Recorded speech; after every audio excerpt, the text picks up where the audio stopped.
قیس بن ابی حازم نے بیان کیا اور ان سے ابن مسعود رضی اللہ عنہ نے بیان کیا کہ حسد رشک کرنا صرف دو ہی آدمیوں کے ساتھ جائز ہو سکتا ہے، ایک تو اس شخص کے ساتھ جسے اللہ نے مال دیا اور اسے حق اور مناسب جگہوں میں خرچ کرنے کی توفیق دی، دوسرے اس شخص کے ساتھ جسے اللہ تعالیٰ نے حکومت، عقل، علم قرآن و حدیث اور معاملہ فہمی دی اور وہ اپنی حکمت کے مطابق حق فیصلے کرتا ہے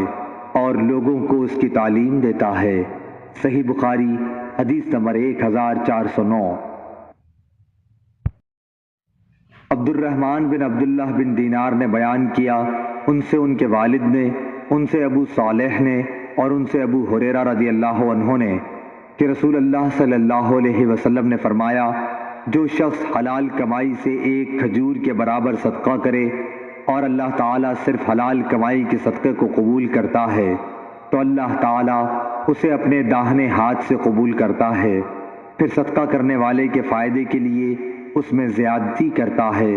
بالکل اسی طرح جیسے کوئی اپنے جانور کے بچے کو کھلا پلا کر بڑھاتا ہے تاکہ اس کا صدقہ پہاڑ کے برابر ہو جاتا ہے۔ عبد الرحمن کے ساتھ اس روایت کی مطابقت سلیمان نے عبداللہ بن دینار کی روایت سے کی ہے اور ورقہ نے ابن دینار سے کہا، ان سے سعید بن یسار نے، ان سے ابو ہریرہ رضی اللہ عنہ نے اور ان سے نبی کریم صلی اللہ علیہ وسلم نے، اور اس کی روایت مسلم بن ابی مریم، زید بن اسلم اور سہیل نے ابو صالح سے کی، ان سے ابو ہریرہ نے اور ان سے نبی کریم صلی اللہ علیہ وسلم نے۔ صحیح بخاری حدیث نمبر 1410۔ سعید بن خالد نے بیان کیا، انہوں نے کہا کہ میں نے حارثہ بن وہب رضی اللہ عنہ سے سنا، انہوں نے فرمایا کہ میں نے نبی کریم صلی اللہ علیہ وسلم سے سنا تھا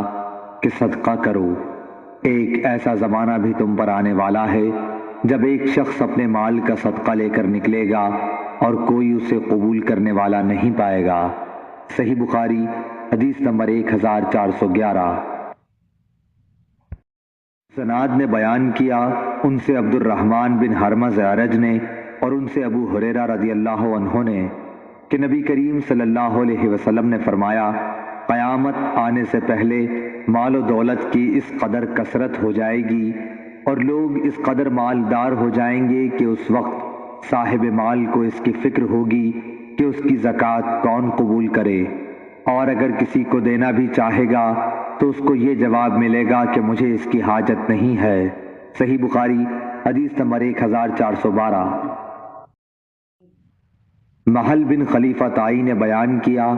کہا کہ میں نے عدی بن حاتم طائی رضی اللہ عنہ سے سنا، انہوں نے کہا کہ میں نبی کریم صلی اللہ علیہ وسلم کی خدمت میں موجود تھا کہ دو شخص آئے، ایک فقر و فاقہ کی شکایت لیے ہوئے تھا اور دوسرے کو راستوں کے غیر محفوظ ہونے کی شکایت تھی۔ اس پر رسول اللہ صلی اللہ علیہ وسلم نے فرمایا کہ جہاں تک راستوں کے غیر محفوظ ہونے کا تعلق ہے تو بہت جلد ایسا زمانہ آنے والا ہے کہ جب ایک قافلہ مکہ سے کسی محافظ کے بغیر نکلے گا اور اسے راستے میں کوئی خطرہ نہ ہوگا، اور رہا فقر و فاقہ تو قیامت اس وقت تک نہیں آئے گی جب تک مال و دولت کی کثرت کی وجہ سے یہ حال نہ ہو جائے کہ ایک شخص اپنا صدقہ لے کر تلاش کرے گا لیکن کوئی اسے لینے والا نہ ملے گا، پھر اللہ تعالیٰ کے سامنے ایک شخص اس طرح کھڑا ہوگا کہ اس کے اور اللہ تعالیٰ کے درمیان کوئی پردہ نہ ہوگا اور نہ ترجمانی کے لیے کوئی ترجمان ہوگا، پھر اللہ تعالیٰ اس سے پوچھے گا کہ کیا میں نے تجھے دنیا میں مال نہیں دیا تھا؟ وہ کہے گا کہ ہاں دیا تھا، پھر اللہ تعالیٰ پوچھے گا کہ کیا میں نے تیرے پاس پیغمبر نہیں بھیجا تھا؟ وہ کہے گا کہ ہاں بھیجا تھا، پھر وہ شخص اپنے دائیں طرف دیکھے گا تو آگ کے سوا اور کچھ نظر نہیں آئے گا، پھر بائیں طرف دیکھے گا اور ادھر بھی آگ ہی آگ ہوگی، بس تمہیں جہنم سے ڈرنا چاہیے، خواہ ایک کھجور کے ٹکڑے ہی کا صدقہ کر کے اس سے اپنا بچاؤ کر سکو، اگر یہ بھی میسر نہ آ سکے تو اچھی بات ہی منہ سے نکالے۔ صحیح بخاری حدیث نمبر 1413۔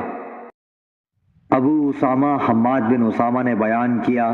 انہوں نے کہا کہ ہم سے برید بن عبداللہ نے، ان سے ابو بردہ نے اور ان سے ابو موسیٰ اشعری رضی اللہ عنہ نے کہ نبی کریم صلی اللہ علیہ وسلم نے فرمایا کہ لوگوں پر ضرور ایک ایسا زمانہ ایسا آ جائے گا